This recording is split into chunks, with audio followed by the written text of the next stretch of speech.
my God, we lost the great Sly Stone. How devastated is everybody over the Sly Stone thing? Because I don't know if I'm going to recover from that. Out of all of the horrible things on here, and this is a show for the ages, I don't expect this show to get a lot of views or listens. It's very depressing here, except for our favorite. We'll get to shit on Meghan Markle, so that's always a good day.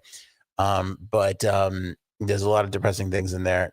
Losing Sly Stone might be the most depressing out of that whole entire list. Let's jump into this because I love that we have the live chat on the podcast at all times now on screen. Boo, magically. There it is. It's coming. Don't you worry. It'll.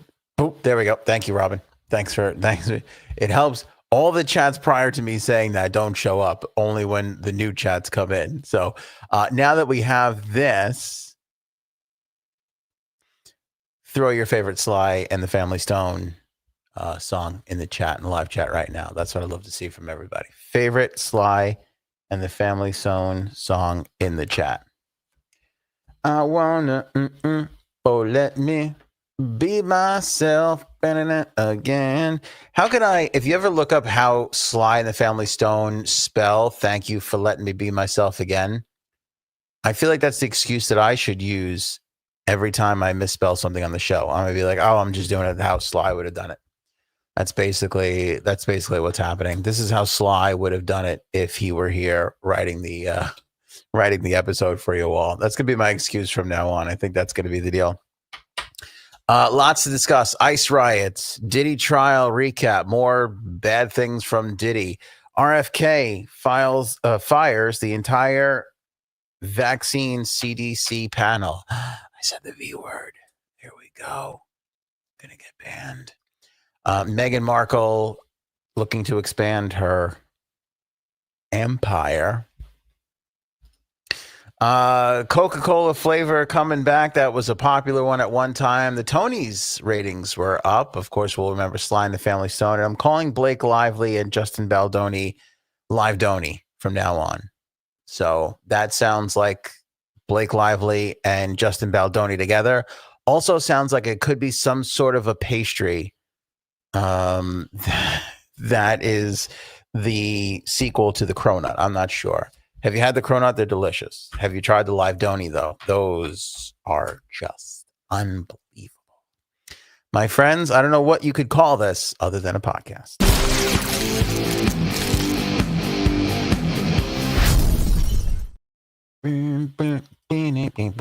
I wish nothing against Frankie C because he's one of the best that ever lived. But could you imagine if Sly Stone wrote our intro? Boy, that would be something else. That would be something else. Let me see here. Bird is looking for a GoFundMe. Tell the public I broke my cuck chair and need help getting a new one.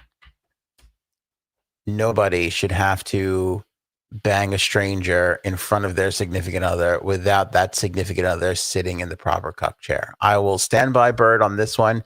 It's an important issue. Obviously, we've got some other issues to cover, but give me a little time, Bird, and we'll make sure that cuck chair gets replaced because they're doing some wonderful things over at IKEA these days. I don't know if you know that. That's kind of the budgetary level that we're at these days on the podcast, IKEA level. Let's start with the ICE riots. What do you say? I wrote this little card, and I think it's important. This is one of those situations where everybody's wrong, right? Isn't this great? It's a little situation where, hey, everybody's a little wrong. Yeah. So I'm going to put a lot of blame. I'm going to push a lot of blame around here, but I want everybody to keep in mind throughout this entire segment that everybody's wrong. Just keep that in mind. This is a good quick question from Christella. Do you want the live? Are you sure you want the live chat up on the screen? I do. I do. You know, I have a big ego and I think everything I say is interesting, but I know deep down, not everything is. So when people are tuning in to watch the show, it's helpful to have some other content up there. And that's what you guys provide. Because I think the live chat is way more entertaining than the podcast itself. This show is one of those rare instances where you make it better and more interesting. So, with that in mind, yeah, we'll keep that live chat up there for as long as we possibly can, for as long as it works. That's our promise. The ICE riots. What are we going to do with this? We have one big, fat, complicated situation. I don't really know what way to tackle like such an issue like this other than it's terrible what's going on in Los Angeles, in other cities, New York. Certainly Los Angeles is like the center of it all right now for some odd reason. We had what began as an ICE raid near a Home Depot in California and then turned into we are sending in National Guard people. We're then doubling down and sending in troops, Marines. I mean, not just troops, Marines, right? I mean, I don't know how out of hand this is possibly going to get before everybody just calms the fuck down.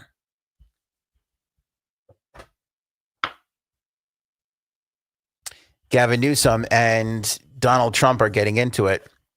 Donald Trump basically said, hey, get this in line. Newsom said, I'm on it. I don't even know if they had really this much conversation, to be totally honest with you. And then Trump was like, I'm going to nationalize the California State Guard. And Newsom's like, we don't really need that. It's going to make things worse. And then Donald Trump said, watch me. And then he did it. Now, I don't know about you, but I like it when my president and a governor, sometimes my governor, sometimes not, gets along. I always look back at Chris Christie and Obama, right? It was during the hurricane. They got together. They worked it out.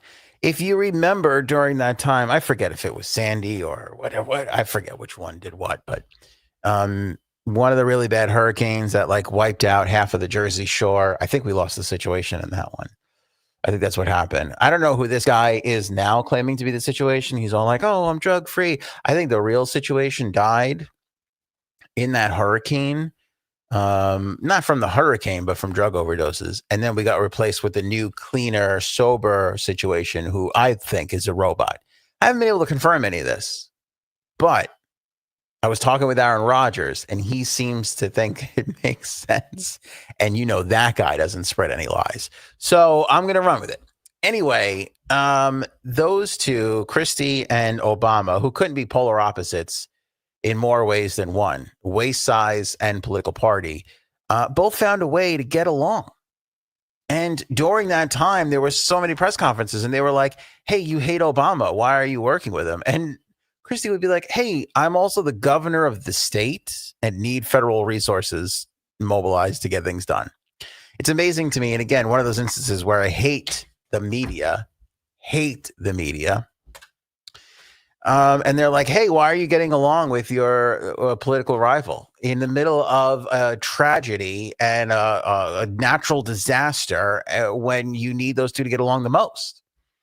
And that's another instance of what we have here. Why didn't Donald Trump and Gavin Newsom get along better during this process? Why wasn't there more conversation between these two? Because he's a fascist, orange piece of shit, and he's a liberal, whatever they call Antifa, Democrat, right? That's the reason why. Like, put your differences aside and get along. These two clashed early on and figured out a way to make it happen with the fires and everything else when Trump got into office. Why couldn't they keep that going? Well, because it's this one's fault or it's that one's fault.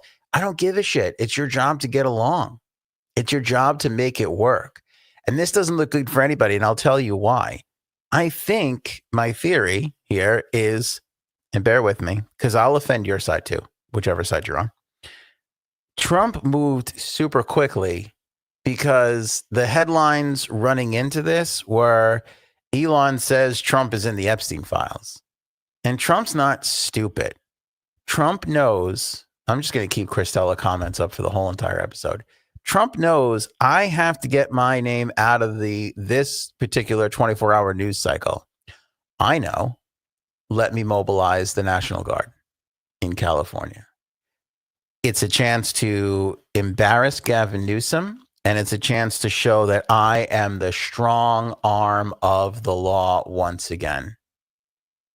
And oh boy, what a third little benefit I have here. It gets me out of that whole Elon said I'm in the Epstein files thing. I think that's why Trump overreacted and moved super fast, because we have to be honest, he moved really, really fast. The situation wasn't great. It wasn't as lovely as the media was portraying it on Friday and Saturday, but I don't know if it required that much of a swift response, from all of this. Hold on. I'm just going to keep J Sab's comments up right now. Thanks, J Sabs, for noticing. I did shed a couple of pounds. I appreciate that. I appreciate you noticing that. Again, I haven't necessarily been able to eat a meal outside of bland eggs and boiled chicken in the last fucking week. But besides that, I did lose a considerable amount of weight before that. So thanks for noticing. Appreciate you as always. Where was I? Yeah, I think Trump overreacted a little bit. And I think, again, with our leaders, cooler heads have to prevail. It's your job. I don't care if the other guy is not in your party. Get to it. Get to it. That's what you were elected for. So I thought Trump overreacted, and I think, partially making up for the whole Epstein thing and Elon thing was a part of that. Gavin Newsom, on the other hand, goes publicly. Gavin Newsom got cucked here a little bit, right? Where's our cuck? We need a cuck sound to go along with the visual cuck alert. I don't know if we don't have anything in the machine. Get Gavin Newsom and Trump in a room with a cuck chair. That would be the thing. Gavin Newsom would be sitting there right now. Gavin Newsom looks like the cuck in this situation. Gavin Newsom turns around and says, if you do that, I'm going to sue you. And so Trump did it because what does he give a shit? I don't know if an hour goes by in the world right now without Donald Trump getting sued by somebody. Newsom says, I'm going to sue you. And then here comes Monday and he files the lawsuit. I mean, kind of a bitch move, if you ask me. And now, I mean, Newsom looks like he's sitting in a cuck chair because basically he didn't move as fast as Trump did, which again, Trump moved a little too fast, I think. And now Trump's cleaning up his mess, and now he's whining and crying to the courts over it. It's not a great look for the Democratic governor of California. I just don't think it is. And then you go and look at the actual riots themselves and what's going on there. And again, the media, all weekend I watched CNN and MSNBC and CBS and ABC go, I don't know why Trump is threatening to bring in the National Guard. This is not that bad. There's no reason for this. These are, little incidents. Some guy said, everybody in Los Angeles is living a perfectly normal life. This is only isolated to one area. Have you seen the footage? There are foreign flags. There are car fires. On Saturday morning, afternoon, I can't remember when, saw people just launching projectiles, bricks, whatever, into police car windshields. As they're driving out of the area, these police cars, these people are just picking up rocks and throwing them. And people in the crowd are like, yeah, hit every last one of them. I'm trying to figure out another time where people propped up something illegal so much. Like, illegal immigration is illegal. It's in the title. Now, we could discuss deportations and all the other things, but if you come here illegally, that is a crime. This administration has chosen to prosecute that crime. And the previous administration didn't, which I feel like I should hold this card up here permanently. Everyone is wrong. Is also a part of the problem. You had Donald Trump, who ran on illegal immigration the first time around and beat Hillary Clinton. He comes in and decides to build the wall that Mexico is going to pay for. I thought, like a lot of other logical people, walls are stupid, not going to work. Invest in better surveillance equipment and put more money into propping up the economy of Mexico. Anybody with a brain can tell you if the conditions in Mexico are better, both economically and from a safety perspective, where the cartels don't rule things, you won't have so many people looking for help, looking for a place to go. Now it feels weird having the cuck thing on there. I got to go back to the ice riot thing. You won't have so many people fleeing, looking for help. Nobody wants to leave their home to go somewhere else. They want their homes to be safe. You look at all the people who crossed that border who died getting here, who sacrificed children, like the children in these awful conditions just to get here for a better life. You think they want to be in this position? No, they need help, you know? But screw that, right? Let's talk about beating the other side and build a wall and all that. So there was that part of it.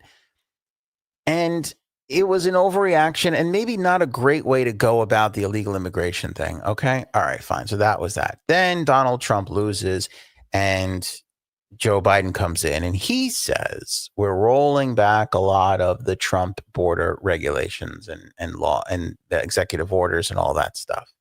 Right. I think he did actually finish building parts of the wall, ironically, but wasn't going to uphold the law when it came to certain areas of this whole thing. Right. And yes, Paul, that is amnesty. I agree wholeheartedly.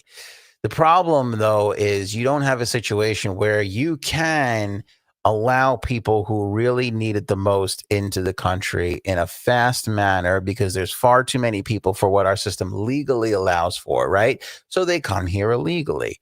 But the issue with that is also bad people come here, right? Okay, so Biden lets all of them in.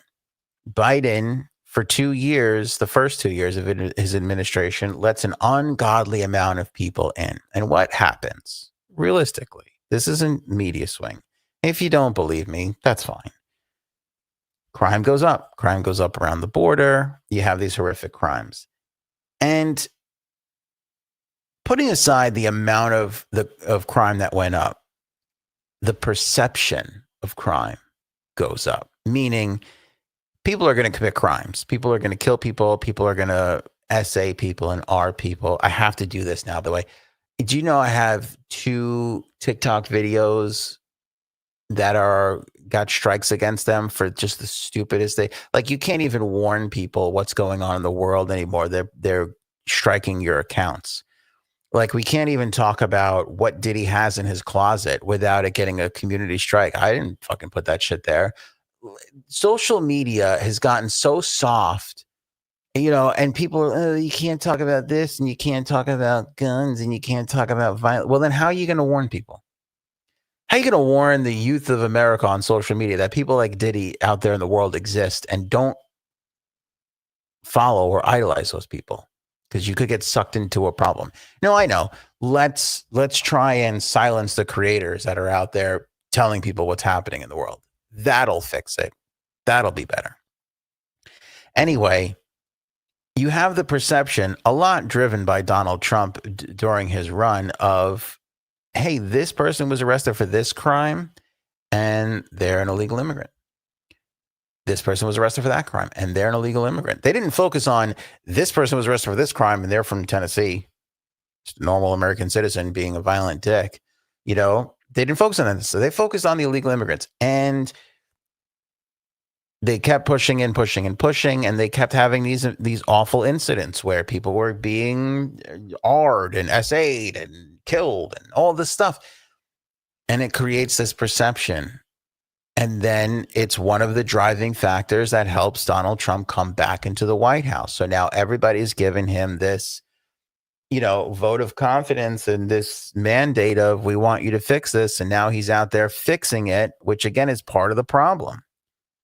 Trump administration one, part of the problem, and the wall. The Biden administration coming back, letting everybody in, part of the problem. Trump administration come back. It's just a swinging of the pendulum, overreacting back and forth until you have people that can't take it anymore. Now, there are a lot of good people, right? Like our old pal Frankie C, who believes that there should be amnesty, right? We should be welcoming people into our country. It's part of what made our country great in the first place. Since we lost that and had to make it great again, for years. The English, I'd say, were the first ones, right? The English and the Dutch were the first immigrants here. But you have all these amazing waves of people from Irish people, Italian people, Spanish people from Spain. And then you have, everybody else who comes and follows after and migrates to this country and helps build the country. By the way, every group of immigrants that were sort of brought in at one point or another were treated the shittiest. They were treated the worst. They were the worst. They were the lowest rung of the ladder, right? And eventually they assimilated and brought some of their culture, lost some of their culture, accepted some of the American culture, moved on and lived the American dream, so on and so forth, right? So that's kind of what happens. And you want to be this place where that can happen. But like I said, bad people sneak in. And this current administration focused on that. And like I said, there's good people like our pal Frankie C that want to get back to, let's be a place where people can be accepting. Now, Donald Trump, to be fair, in his first time said, big, beautiful thing, be a big wall and we're going to put a big, beautiful hole and let people still in. Well, I don't know how true that is anymore because the second administration, he seems to really be picking off people from coming here. But that being said, the legal immigration system is still ongoing, albeit slow. People are still coming here. People are becoming citizens as they should be. That is still happening, right? Which is great. But you have people that don't like the raids. The Kilmer Abrego Garcia thing. You heard Frankie C the other day. He goes, it wasn't this guy in particular. We just wanted due process. And I believe that there are a lot of people out there that want due process. There's two problems with that. One, it's very slow, and I don't think people want to stand for it right now. And two, let's leave it at one. But the issue here is you have people that expect that from their government. And I think that's fair. The same way, let's say Republicans voted for Donald Trump because he was going to do exactly what he's doing, are okay with it. The people who are not okay with it have every right to it as well, right? I mean, that's pretty fair. I want due process for all these people, even though it'll take longer and cost more and all of that. It's fair to ask for it. I don't know if they're going to get it, but it's fair to ask for it. But now you have these people showing up with flags of other countries. They're throwing stones at police cars. They're damaging areas. They're lighting stuff on fire, right? They're covering themselves and all this stuff. I can't help but think to myself, these aren't the Frankie C's of the world. These aren't the people that are just like, I'd like some due process. I don't think the people that are storming the street are the due process people. These people are here for something else because tell me if I'm wrong. And please light up the live chat. This feels eerily similar to what happened during the pandemic, right? The George Floyd stuff, the pandemic stuff, that stuff escalated quickly. That stuff, and we've talked about this before, had a lot of mystery pallets of bricks on corners. Being in the radio business, the podcast business, having a hand in some marketing stuff, it's really hard to mobilize people. You know what I mean? It's really difficult. In the radio business, a lot of the business on local radio, at least, is, hey, come to this car opening, and come to this new restaurant, and here's a new bar that's opened, or here's a new pool store if you need your pool supplies and shit like that. You're kind of in the business of mobilizing people. Whether it's come to the business or listen to this artist's new single and buy tickets to their concert or whatever it is. It's not easy to mobilize people. Suddenly we have this many people upset over what's going on with easy access to bricks and the garb and the whole, like, is there that much? Are people, can we check Amazon? Are people buying the riot gear? Is there like a riot gear kit? How do you get the thing with the backpack and the, like, where are these people coming from so quickly? Not to be a conspiracy theorist, but there's got to be something behind this. And as we learned during the pandemic with a lot of the protests and this and that, it was funded. People were bussed.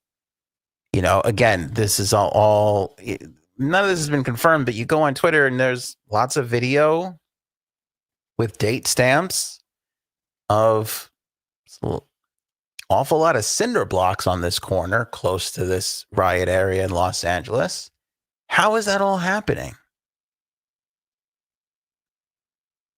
And I think Christella makes the point. Infiltrators, either anarchists, troublemakers, criminals. Listen, I think whenever you have a damn the man sort of in time, damn the man people are going to come out. They may not give a shit about illegal immigration or whatever, but they're going to be there to protest and throw bricks and do whatever. And I think that's what we're seeing. So it's like, I don't think everybody who wants amnesty, due process, are bad people. You know what I mean? I also don't think that the people who want safer streets because the floodgates were open during the first 2 years of the Biden administration and they want that corrected, I don't think those are bad people either. Again, oftentimes we're much more united than we are divided. Yet when you look at how this is all playing out, it is just right versus left clashing together. And I'm sorry, but I think that there's more at stake here. I am all down for protesting causes. I just don't think that that's what we're seeing here. I think we're seeing, I don't know, anti-Trump, anti-Republican, or just anarchists just running roughshod. And I don't think this is anything that Democrats really want to be a part of. In the last 48 hours, and the Babylon Bee actually posted this as like a joke. It was something to the effect, I forget what it was. It was something to the effect of like Republicans thank Democrats for, hold on, let me get it here. Cuddles sent it to me. The Babylon Bee headline is Illegals Help Film Republican Presidential Campaign Commercial. And it's a picture of the riots. And as funny and as ironic as that is, it's true. I always like to help the political parties when I can, right? I don't like either one of them. I'm an independent all the way, but I like to help when I can. And if I can help the Democrats here, once again, I have to say, stop doing what you're doing. Just stop doing what you're doing. You got Maxine Waters showing up at prisons, trying to check in on illegal immigrants in there. Why? There's illegal immigrants in there every day. Where the fuck are you? Now all of a sudden cameras show up and you're out there, parade of demand to get in. Stop doing what you're doing. Stop doing what you're doing. Gavin Newsom filing the lawsuit and whatever, because you're not doing what you think you're doing. Again, I feel like the Democrats don't know what to do, so they're just going back to the playbook, and it's going to blow up in your face. This playbook lost you. You lost an election to a convicted felon who was politically dead in the 22 midterms. He couldn't get anybody elected. And in 2 short years, he came storming back and won the election. And you're going right back to your playbook. What the fuck are you doing? I hate to say this, and it's a shitty spot to be in if you're Gavin Newsom, but the second that Donald Trump said, I'm going to mobilize the National Guard if you don't do anything about it, he should have just swallowed his fucking pride and said, we need to be a state of law and order. And for fear that this is going to get out of control, we are going to mobilize the National Guard. He could say that and still say, even though I overall disagree with the president and what he is doing with these deportations, I am still governor for everyone in the state. And there are far too many people not involved in this that could be harmed. Therefore, it is more important in this moment to be the state of law and order. And we're going to mobilize the National Guard. And by the way, I expect the president to be there should I need anything else.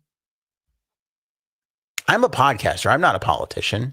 You tell me if that's wrong, because I think that makes more sense out of anything I've heard out of Gavin Newsom's mouth in the last 48 hours. Well, if you do that, I'm going to sue you. What? People are lighting cars on fire. They're damaging public property. They're harming other people. And you're like, I'm going to take this up with the courts. Donald Trump wins because he's a man of action. It may not be the action you like. A lot of the times it ain't the action that I like. We all agree he's kind of an asshole, right? Republicans, let's kick it in. Let's throw the Democrats a bone on this episode. Let's be like, I voted for him. I'm a Republican. He's a big asshole. He is. He's a huge asshole. He's the biggest orange asshole we've ever had. But the guy takes fucking action, even if he's wrong, even when he's wrong. He fucking tanked our economy with this tariff bullshit, which was such a mistake, then pulled it back, couldn't be more wrong. And then once the stock market returned, everybody was like, okay, cool. You know, I mean, I've never seen anything like it. Thanks, Tina, for bringing up this point, which I'd like to go into. Some poor reporter, I think she was from Australia. Let's apologize to Aussie Annie, by the way, the pride of Australia. Aussie Annie, I'm sorry you're sending us your reporters and we're shooting them with rubber bullets. I apologize about that. I apologize on behalf of the administration and the rest of the American people. That's the biggest story. Look at this. Look, they're hurting innocent people now. They're hurting innocent people. Dude, there were 19 million other things that brought us to the moment where that poor reporter got shot with the rubber bullet. You know? There's a lot. You can't just be like, look, now now Trump is, shooting reporters with rubber. Like, come on. Come on. Give me a fucking break.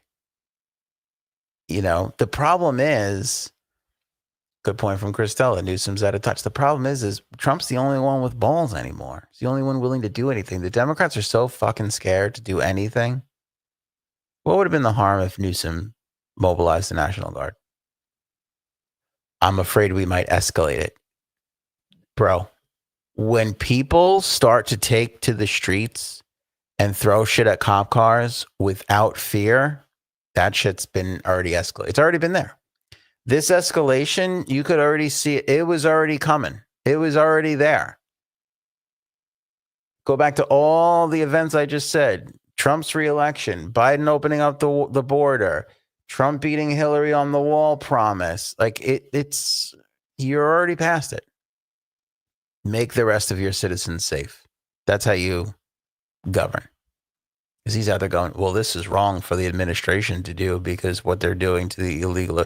Yeah, honestly, for the most part, aside from keeping wages down and a lot of the other, issues that illegal immigration causes for people, for the most part, it doesn't directly impact people on a daily basis that they notice, right? you're not, most people aren't going to be directly affected by an illegal immigration thing. But if there's a riot in their city caused by illegal immigration and their fucking businesses are getting burned down and their cars are getting damaged and they got to keep their kids home from schools or whatever, that's the kind of shit that fucking loses you elections, you know? So, yeah, let's hope we don't have another Kent State type of situation. God forbid.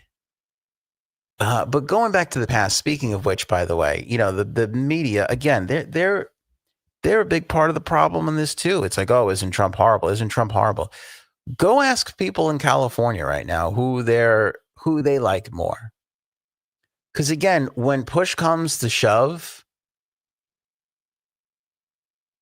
people want to be safe. And if we've learned anything from this past election, people want to be morally great, but they're more worried about themselves and how safe they are.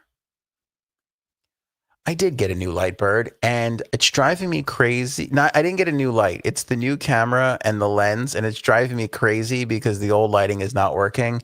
And I was just arguing with Cuddles prior to the episode about how we have to invest in a whole entire new lighting rig. So it's a little bit of a sore subject. So thanks for notice. I am glowing, right? It's a little, I don't know. Look, it's like, I feel like a Jedi. Do you notice how it gets darker? Feel the force. And then look, it's too bright. And then it kind of settles down a little bit. Look what happens when I bring the card up. Oh, I don't know. You can't upgrade anything. You can't. You change one thing and then you have to change 19 other things. I need some bronzer. You know what's hysterical? Why doesn't Trump sell Trump bronzer? How's he not done that yet? Steaks, ties, colleges, all the stupid fucking shit. He was the Meghan Markle before Meghan Markle. That fucking guy couldn't do a goddamn thing right. Bronzer nobody ever said, hey, maybe people want to be orange like you. People, want to blow smoke up your ass so much. Maybe they want to be orange like you. Could you imagine? I mean, I have some Republican friends that if Trump bronzer hit the market tomorrow, they'd be walking around like a fucking Dorito like he is. Sorry, a Cheeto. Doritos are kind of orange too. I guess it works still. But why isn't Trump selling a bronzer? He should be on this immediately. Just immediately. It's instant market for him. If anything, he'll crush it on the Jersey Shore. Those motherfuckers, I don't know what, they live in the sunniest state with the best beaches and they're still going in tanning salons. I don't understand those people. And by those people, I mean Italians. I wish my heritage was better, but they seem to be flocking to that fucking tanning bed more than anybody else I know. It just seems crazy.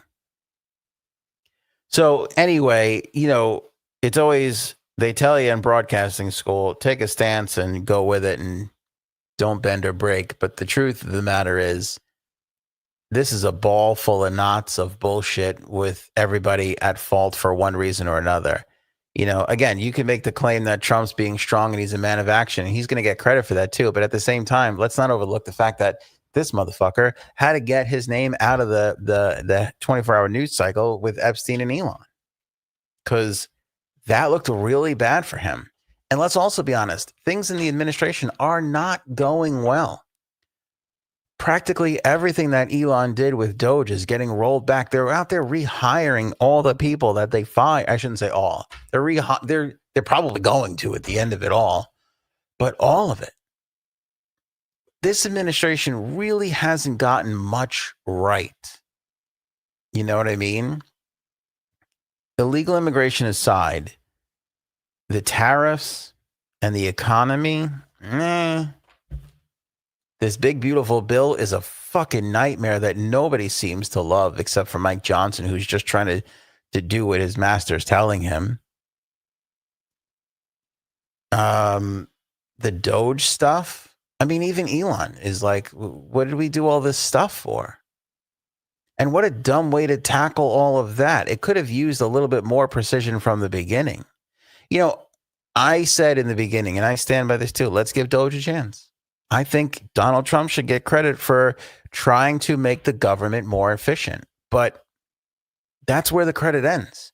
because the way they went about it was stupid. Remember all the talk from Elon about forget the USAID stuff and all that, but talking about all the money that was given out to nonprofit organizations and how it just kind of gets funneled back to elected officials and their friends. Remember all the talk about how a congressperson goes into Congress or the Senate with a couple $100,000 in the bank, or even $1 million or $2 million in the bank, and then suddenly, without having to write a book or give a speech, they have 10 to 15 million. That's the kind of stuff we wanted investigated. We didn't want the Parks Department fired. You know what I mean? We didn't want the cancer research people fired. We wanted the corruption dealt with. It's June 9th. How much of that has happened? You know, I love Frankie C. I love my Democrat friends, but they're out there 3 days into the Doge thing going, oh, this isn't working. This isn't working. Well, you got to give it some time. Well, guess what? It's June 9th. I've given it some time. I've given them benefits of the doubt. You know, I heard about all that stuff, the mine and all the that was such a ridiculous. They're storing the papers in a mine shaft in Pittsburgh or somewhere in Pennsylvania. It's something fucking crazy. Fix that. How's that been fixed? How's that been modernized? You know, where's the progress on that? And even on that, I get it. You're inventing like a new system that could take a little longer. I'll give that stuff up to a year. I don't think we're going to see the results of that. And not to be negative, but I've seen nothing. I've been given no indication that stuff is going to work. That whole Doge thing has basically been a failure. And if you're a Democrat and you want to be like, oh, I called it, I told you so, I said it from day 3, then great. If that makes you feel better and morally superior, go with God. God bless you. But nothing's really come to fruition here. Where's all the trade deals? We've seen some stuff. We've seen kind of some movement. Where is all that stuff now? I haven't heard shit. You know what I mean? Like, so Trump's on the cusp, like I said the other day, and I believe this. He's on the downswing, especially if this big, beautiful bill fails and they don't get shit together before the midterms, because if they don't codify his tax cuts that had a 5-year deal, taxes are going up for everybody, which is why he doesn't, you know, I was saying the other day, why doesn't he just scrap this and start all over again? I don't know if he has enough time to before everybody's taxes go up at the end of this year. So he's really put himself in quite a pickle. And I don't know if he has the wherewithal to get himself out, which is why he can jump on the fact that he can make the Democrats look stupid by sending in the National Guard and taking that power away from Newsom. And that's exactly part of the big reason of why he did it. You know, everybody can pretend like, no, Newsom would have never done it. He had to do it. Okay. I think part of that is true, but part of it is he's got to distract you from everything else. We can't put 2 fucking nickels together for balancing this budget. And today, President Trump announced we're going to give every child that's born in the next 3 years $1,000 in a savings account. What? And everybody's like, this is wonderful. I, like everything else, I agree. What a wonderful sentiment if we could do it. We're trillions of dollars in a deficit hole here. You're introducing a bill that's going to make it worse. And now you're all like, everybody clap, I'm giving every kid $1,000. Yeah, no thanks. Also, I don't know if you know this, my wife and I can't have children, so it doesn't affect me. So therefore, I don't like it. You know, everybody who's out of those childbearing years are like, fuck this. This is a terrible idea. But everybody who's like 26 and ready to have a kid is like, this is great. You know, which fair enough. I get that. It's supposed to be that way. We're not supposed to agree on everything, you know, but you know, this is a Republican. This is supposed to be the deficit hawk administration. This is supposed to be the people that, you know, come in here and fix it all. You know, I made a comment last episode that the Democrats can fuck up budgets too. and how they'll just do handouts and whatever and start a program for anybody. And it's true, and I stand by that. But a lot of people wrote in, and I'm not denying it because I've also said it on this show, not last episode, but prior. Democrats have typically come out of administrations with better looking economies and budgets than Republicans. And the primary reason why is the Republicans are outpacing the Democrats in cutting wealthy people's taxes. Yes, the Democrats love to just give and give and give and give to every little whatever it is. If you've got a stubbed toe, you can get $1,000, all that stuff. As much as they can overdo it, the Republicans are far surpassing them with the tax cut. And this is kind of pretty evident when you look at the Clinton administration to the Bush administration to the Obama administration to the Trump administration. That holds true. So I don't know what the fuck any of these people are doing. But it's led us to this. But don't believe for a second that the people who are like, it'd be nice if the immigrants had due process are out there throwing rocks at cop cars, because I don't believe that. I just don't believe it. And at the same time, we need to have a cuck counter there's a lot. That word, the cuck, has been going around a lot in that live chat over there. Well, anyway, I don't want to, we've spent enough time on this, but I mean, it's things gone mad. And I feel like sometimes my place is to point it out a little bit more and calm everybody down, because they're so quick to just point at the other side and ignore all the shit that their side did to help get us here. You know what I mean?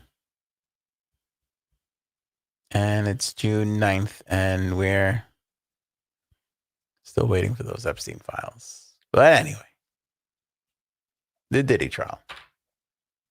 Another day, another witness, another instance of Diddy kicking, physically abusing, and doing other horrible sexual acts to people. It feels like we can't go a day without that. I'm not going to go into too much detail on what happened today, but Jane Doe was still on the stand. She was on the stand last week, and I just want to point out this one instance that came up in the testimony today. Where Diddy, this was Jane. Diddy asked Jane to send him explicit videos of her and for her to visit him in New York City. She was going to go. Only one problem. He got arrested before she could get there. This was his girlfriend leading right up to the moment that he was arrested. She was crying on the witness stand, recounting the time that he brutally beat her and then expected her to perform during a freak off. She testified about him choking her, kicking and punching her, and then commanded that she have sex with a male escort in the same night.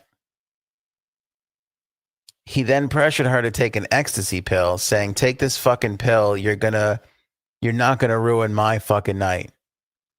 So she was beaten, kicked, punched. She's crying. And then he has the balls to be like, you're not going to ruin my night. Take this pill. We're going through with this. And my jaw dropped when I read that. And then he had the balls to be like, just go put some ice on it. Like this was normal. I don't know if I could emphasize this anymore. Like, this guy cannot walk the streets. He deserves to be behind bars. How could you let this guy continue to live an existence? I'm at the point where I could say, let's say half of the witnesses are flat out lying. The other half is plenty enough to fucking let this guy just be behind prison for the rest of his life. You know? I mean, this was, by the way, after his homes were already raided. He already knew doomsday was coming. And that's why her testimony is significant. He didn't slow down one bit. Not one bit. He just kept doing what he did right up until the point that he was arrested. This is a monster. And I hate to draw comparisons to it because, again, I feel like, Hitler, Epstein's not too far behind. Far behind. Killing 6 million people is really bad. Doing what Epstein did, also really bad. Not as wide of an impact, but really, really bad. So, I don't know where you want to put it, how much of a distance. Diddy don't think had that much of a wide berth, if you will, wide focus area. But man, it's the Epstein playbook. It's the Epstein playbook, 100%. 100%. Does RFK Jr. know what the fuck he's doing? I don't know.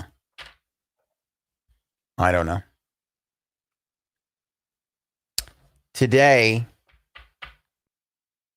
he took 17 members of the CDC panel of vaccine advisors and removed all of them. All members of the Advisory Committee on Immunization Practices, or ACIP, which advises the Centers for Disease Control and Prevention, told them all, take a walk.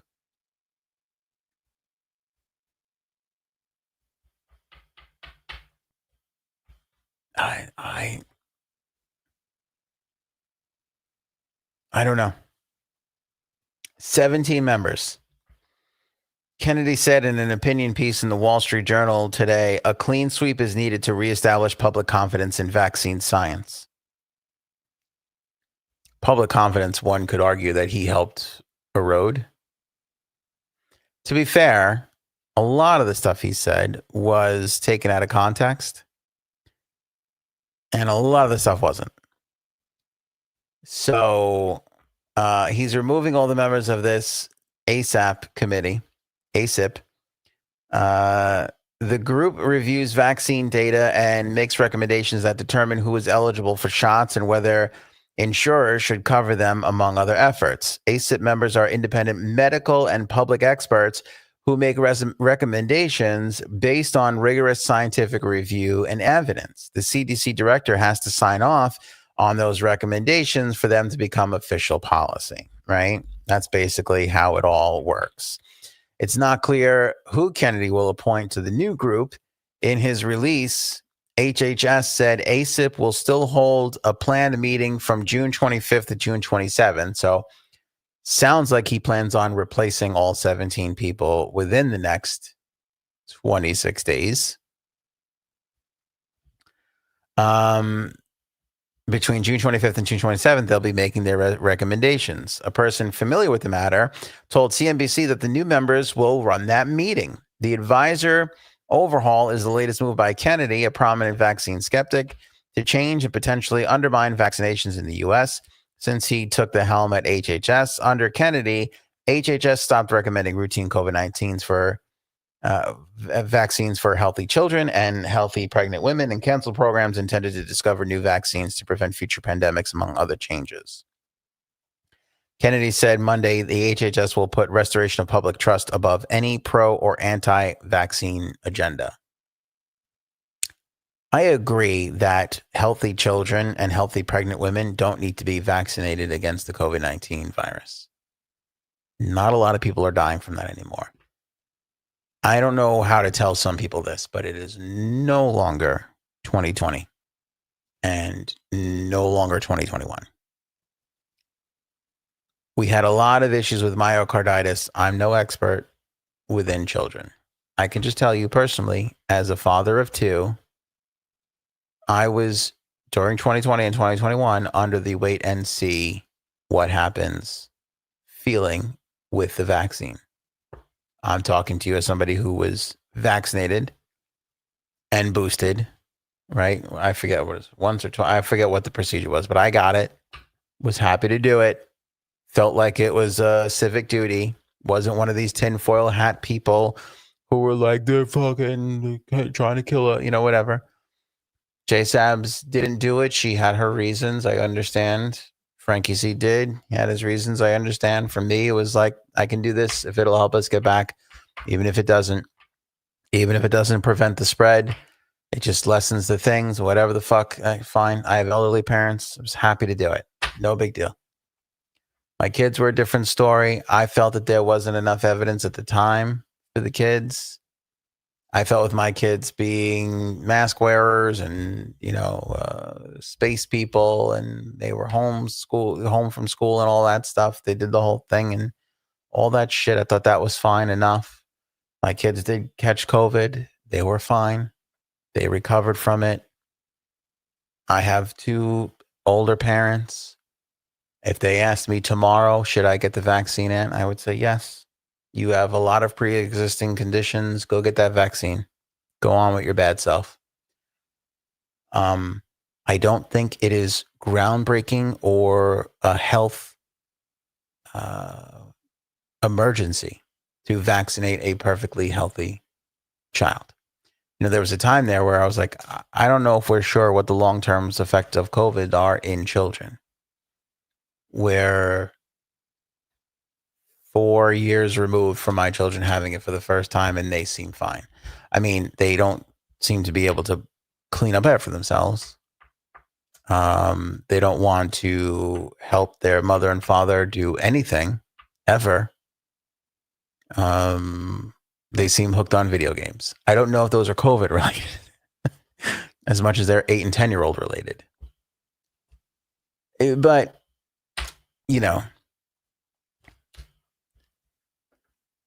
that's not groundbreaking. But you look at some of the Democrats and how they're treating that. They're like, this is fucking terrible. And I go, just stop overreacting. But then you see this move and you're like, yeah, we should be fine. We'll just get 17 new people in time for the meeting in 26 days. It'll be great. It'll restore public confidence. That I'm not so sure of. It's like your favorite sports team firing the general manager, the coach, the trainers, and everybody and going, don't worry, everybody. We're going to the Super Bowl this season. Are you? Because it feels like it takes a little while to get those things established. And I'm talking about a playbook, not people's health here. So I'll leave that there. Also, Bird had the best line of this whole entire segment, which is the CDC, also known as the Cuck Department of Chairs. Folks, that's if we're not throwing money into Bird's GoFundMe kick, then I don't know what the fuck we're doing, because that's fucking brilliant. That is the best line of the episode so far. Meghan Markle, my beautiful favorite person in the whole world, Meghan Markle. Meghan Markle, who's coming off, if you ask her fans, the most successful product launch ever. She sold out of her raspberry jam, her honey, her edible flowers, her biscuit mix, and everything else. They're gone. How much did she put on sale? Don't worry about the details like that. That's not important. Just know whether it was 5 of each product or 500 of each product or 500 million of each product, they're gone. You can't even get them. People love them so much. Because I don't know if you know this, she put them in keepsake boxes. So don't just throw away that box that the jar glass came in. You can keep that forever. Put all your wonderful things in it.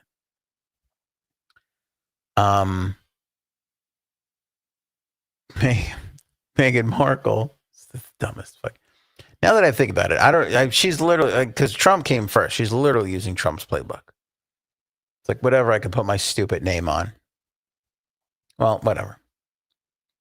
Now, today's story is she's expanding her trademark of the As Ever brand into hospitality services, which may include places to stay like hotels, and the provision of food and drink like restaurants.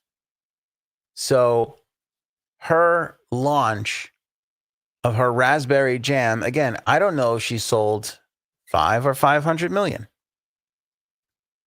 Went so swimmingly well in her eyes that she could open up a restaurant right now and or a hotel. Meghan Markle is basically trying to become, for the year 2025, the new Howard Johnson. She's like, I can do it all. I can have a hotel and a restaurant, and it'll be as great as ever.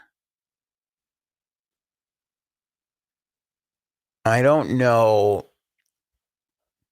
Do we have some political things to figure out in this country? We do. Do we need to stop Meghan Markle immediately? Really, we do. If I had my wish for Donald Trump to mobilize the National Guard against anything or anyone, it would be the communication of Meghan Markle to her business people and lawyers, because she must be stopped. She must be stopped. I just flashed you guys some skin in there. Look at that little hairy knee action. That's just, you got that for free. That's no OnlyFans podcast. You get the good stuff. I should be charging extra for those little leg flashes, but you just got that one for nothing. You're like, are you wearing a long sleeve shirt and shorts? I'm a 42-year-old father, man. I've given up on fashion. This is basically it. This is the best I could do for you. Yeah. What's the play here? Now I have a lot of friends in the restaurant business. Not one of them ever made a jam and went, I think I can start a restaurant. Not one of them ever bought a package of edible flowers off of Amazon, sprinkled it on some other bullshit, and went, next stop for me is a restaurant empire. Because I can't be contained. You know, I can't be contained. I'll try and keep it under control, Bert. I apologize. It's because you haven't signed up for the subscription this month. I'm trying to get some people back by flashing some leg, you know. Paul, the Ritz-Carlton and Hilton are freaking out. They must be. They must be dying. Could you imagine where you're staying when you go on vacation? As ever, hotel, it's exquisite. They sprinkle edible flowers right on your pillow before you go to bed. It's their turn down service. It's quite lovely. Is it? Feels like it would be annoying. Feels like that feeling when you stay at a hotel and you went to the beach and you're like, I don't want to have sand all over my room because I don't want sand in my bed. And now I have Meghan Markle flowers in my bed. I don't. Everything on this panel, everything. The CDC stuff, the Diddy, well, maybe not the Diddy trial, the riots, the everything. Losing Sly Stone. Meghan Markle is the worst. Meghan Markle's the worst. I don't care what anybody says. Meghan Markle's the worst. She put up the worst, shittiest Shopify website I've ever seen. She claims to, by the way,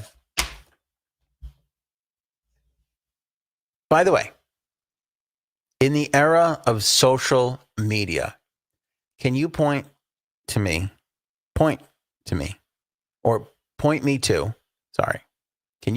to one influencer video that shows them getting the Meghan Markle stuff, opening it, trying it, and enjoying it? Can you point me to one? If Meghan Markle is so successful and this product launch was so huge and such a win, shouldn't there be thousands upon thousands of influencers being like, got my Meghan Markle package, I'm going to open it. Here's the Meghan Markle unboxing. I got her biscuit mix and I'm going to make the biscuits and let you know what I think. Where are all those videos? Point me to the videos where she is taking over the influencer space. Where are they? Meghan Markle is more mysterious than whoever is behind those weird pallets of bricks showing up near all these riot areas. I don't know who's pulling more strings. You know what I'm saying? Like how all the rioters showed up in perfect riot gear with their not American flags and the whole thing. They just showed up. There wasn't a riot like this for 5 years in this country. Now all of a sudden, boom, like this. It took 3 hours and everybody was there. Everybody was there. Everybody was there. And we're not talking about an NFL team winning a Super Bowl and everybody's showing up, like, right? The NFL can mobilize people, right? People, influencers who come up with makeup lines can mobilize 12-year-old girls and their parents, right? They can get a lot of people to show up. All of a sudden, in 3 hours, there's all these people on the streets doing all this stuff. And we're not supposed to think that there's nothing weird behind it? Okay. Meghan Markle sells out of her successful as ever line, big time Netflix star. Where's all the influencer videos? People comment and criticize me all the time. They'd say a lot of nasty things to me because of the things that I say about Meghan Markle. Okay. If you're a Meghan Markle supporter, tag me in a clip right now of your influencers, friends, or videos that you've seen of people getting a Meghan Markle item, unboxing it, trying it, reviewing it, and saying they love it. If I get tagged in more than 1,000 videos, I'll lick the ground outside. I don't know. What do you want me to? I'm trying to think of the worst thing I could do. You want me to lick a toilet bowl, the ground? Do you want me to pour sand in my face? What's the worst thing that I could do? Honestly, the worst thing that you could make me do is sit through an entire fucking season of her horseshit show. That's fucking torture. I don't even know if I could agree to that. And I know I'm fucking right about this. Tag me in a video where an influencer is reviewing her products and saying that they love them. I need to see at least 1,000. I don't doubt that there's a video out there. I don't doubt that she had some of her friends doing things for her, but more than 1,000? More than 1,000 would tell me that that was a successful, real, legitimate product launch. More than 1,000. Go find them. I have not seen one, and I am on the Meghan Markle algorithm, by the way. You know what I'm saying? I'm on it. Who has seen it? Right now in the live chat, you guys are doing an awesome job. There's a lot of hilarious shit in there. But right now in the live chat, have you seen somebody open up a package of Meghan Markle stuff? No jokes. Let's put the joke. We always like to joke and have fun. Jokes aside, in the live chat right now, if you've seen somebody open, unbox, and review a Meghan Markle product, say so. Put the number 1. If you've never seen that, put the number 2. Right now in the live chat. We got a lot of people watching live. Put 1 if you've seen it. Put 2 if you have not seen it. I'll wait. I got nothing to do. Podcast, this is the great thing about podcasts. We don't go to a commercial break. We don't got to do shit. We don't have to do anything. 1 if you've seen it. 2 if you haven't. There's a 1, 2. Haven't seen 1. Only bad reviews. Another 2. Hell no. I only follow Common Sense peeps. Thanks, Diane. Appreciate that. 2. Nobody has seen it. But go in my comments and see the Meghan Markle people who are, you're an asshole. You're this, you're that. She's wonderful. She's fantastic. You're a shithead. You're stupid. You're, another white guy, fucking masculine energy, all this bullshit. Those people, comment on those people and be like, where's the video where the influencer opens up the fucking thing and shows everybody? I've not seen it. When Kim Kardashian came out with her Skims, I feel like Skims might be wrong, but I think it might be Skims. I saw that shit on everybody. I saw lots of people that are like, I have Skims. Is it as good as Spanx? We're going to compare it today, right? My son made me get the Nintendo Switch 2. I know that's a big deal because I go on YouTube now and every fucking YouTube person's like, here's my review of the Nintendo Switch 2. That's a real product. I haven't seen somebody open up the gym and be like, this is fucking great. I don't doubt that there's 50. I don't doubt that there's even 100. She's good. She's got to cover herself. But there's no way there's 1,000. I will watch every one of her episodes and film myself doing it. And that is the only other torture I could think about is going into New York City and finding a homeless person and volunteering to lick their asshole.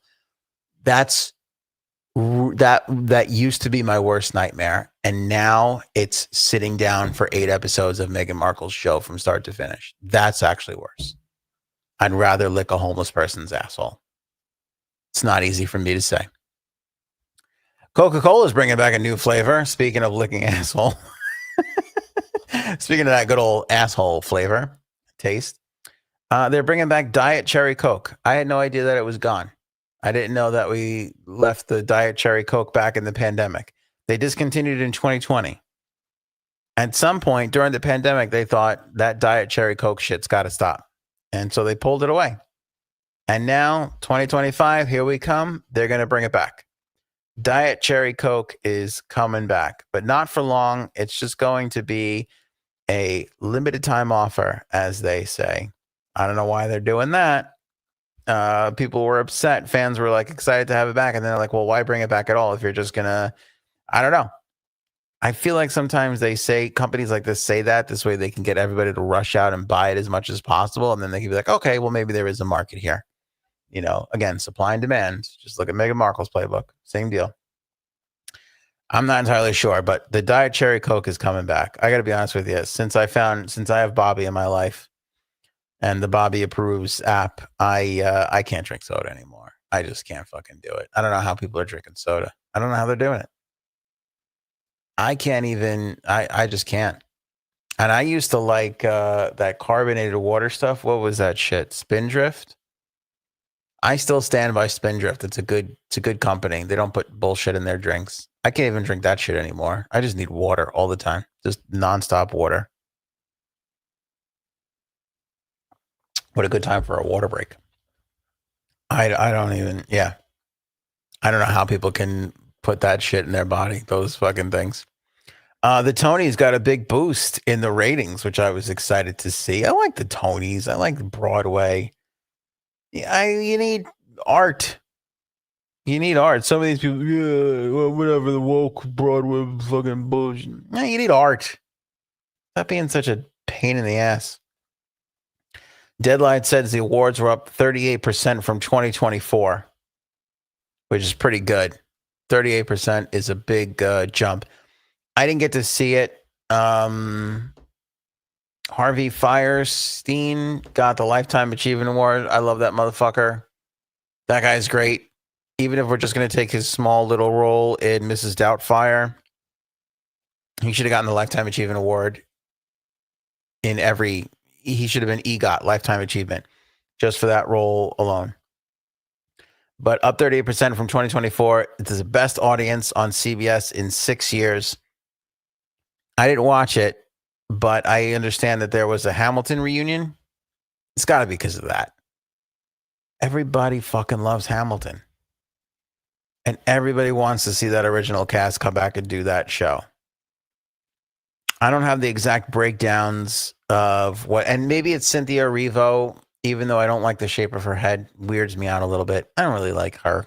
She's talented as all fuck. Not my cup of tea. I don't like Ariana Grande either. But that Wicked thing was huge. I know that was big with everybody. So maybe coming off of the Wicked stuff, plus with the, the Hamilton shit. But I think it's all Hamilton. That would be my guess. I'd love to see the 15s, the breakdowns of the quarter hours to see what it was. Because I bet you that Hamilton, I bet you there was a huge drop off after that Hamilton thing. Unless I never told you when it was coming and it ended the show. I'm not quite sure. But that Hamilton that's a beast. That is a beast. How could you hate Hamilton? I can see, yeah, I can understand that. People don't like that weird rhymey scheme that Lin-Manuel Miranda's known for. But I'm fucking hooked on that stuff. I can't even. I just can't. I like it. I like it. I can't help it. I don't. If that makes me a hack, I apologize. Good for the Tonys. I also think that there's so much shitty stuff happening in the world right now that people are like, yeah, let me just conk out a little bit, get some entertainment. I think that's part of it too. Sly Stone. We lost the great Sly Stone, who I'm not sure if he was still living in a van or not. He kind of went through some weird times there towards the end. I was racking my brain today because years ago, I mean, a really, really long time ago, it's so funny. You just start to forget things. When I was a kid, I used to look at my parents who would forget things, and I was like, how could you forget what happened to you? When you're like 10, you like remember everything. Even when you're like 12 and 14, you just don't forget anything. You have such a limited memory. There's such a limited amount of time to remember. It's easy to remember everything. Now I can't remember shit. But I remember I interviewed, and I can't remember if it was George Clinton or Bootsy Collins, both members of George Clinton and the Parliament Funkadelic. And they both worked with Sly. And I think that was around the time the documentary had come out that Sly was like living in a van and estranged from his family and like all this stuff. And we had such a wonderful conversation about Sly. I was there to promote something of theirs. I wish I could know. The story would be so much better if I could remember if it was Bootsy Collins or if it was George Clinton. I just don't. I think it was George Clinton. And I couldn't find it today. I kept everything I ever did, and I cannot find this fucking interview. And I remember it because I used to work at a radio station that had 3 radio stations. It was a building that had 3 radio stations in it. And the studio that I did my show from, my radio station studio, it was being used. So I had to go into one of the other studios to do the interview, and I recorded it like in the afternoon, and I was doing mornings. But like I wanted to do the interview so bad that I was like in this weird space that wasn't mine. So I didn't film it because I usually filmed all the interviews, and you can go back and watch some of those old interviews on our YouTube channel. We have a playlist for celebrity interviews. And I can't remember who it was with or what the conversation was, but I just remember coming out of that going, man, we spent so much time on Sly Stone. But I almost didn't even promote their show or album or whatever the fuck they were promoting. But anyway, Sly was like one of those enigma forces, it kind of came out of nowhere. Again, with Parliament Funkadelic and some of those other great groups, just brought funk to the masses. You look at his incredible, unbelievable, just unapologetic body of work. It's just fucking hit after hit after hit. And again, it's not just about like mega hits. He's one of those artists that changed culture, that took mainstream and swerved it into his lane instead of him going into the mainstream's lane. I mean, think about all the songs. Family Affair, Thank You, which I was humming at the start of the show. Everybody is a Star, Hot Fun in the Summertime, Won't Take You Higher, bum, bum.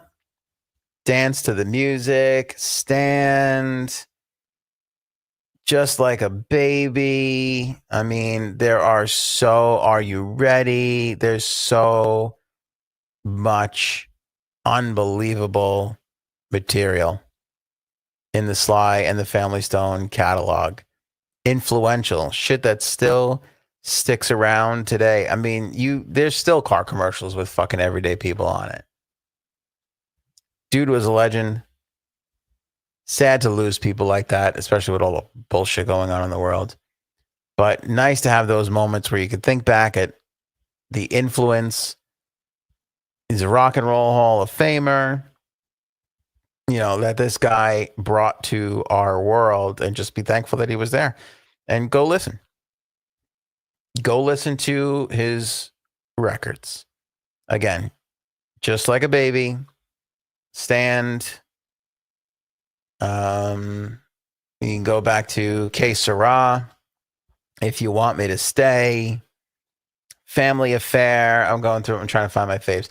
Dance to the Music, I Want to Take You Higher, Hot Fun in the Summertime, Thank You for Letting Me Be Myself Again, Everyday People, like I just said. It's just fucking extraordinary. It's just an incredible body of work that had a lot of influence. Is it as many hits as the Beatles? No. Is it as influential as the Beatles? No. Was the influence more important than the Beatles? Maybe. When you think about black culture and civil rights, and where the world was in the 60s and 70s as he was putting this music out, massively important. Finally, Blake Lively and Baldoni, these two asshole idiots. Blake Lively was going to drop a part of her thing, then she wasn't. Now she is. The judge just dismissed a whole bunch of Justin Baldoni's suits against Blake Lively and both the New York Times. Judge said that they could refile if they changed some of the shit and blah, blah, blah, and this and that. Can we all agree that these two people just didn't get along? That this is just a coworker fight that's gotten out of hand with a pair of $400 million lawsuits and kind of a waste of our time? We tell everybody to just go home and promise never to talk. Feels like, my kids when they're fighting over the Nintendo. It's like, just everybody, you know what? Everybody go to their corner, and we're just going to go away for a little while. We're just going to fucking take a break from everybody. I'm going with Live Donny, though, because we all need a Benefer, and it sounds like a donut that I would eat if I could rehash the beginning of the show.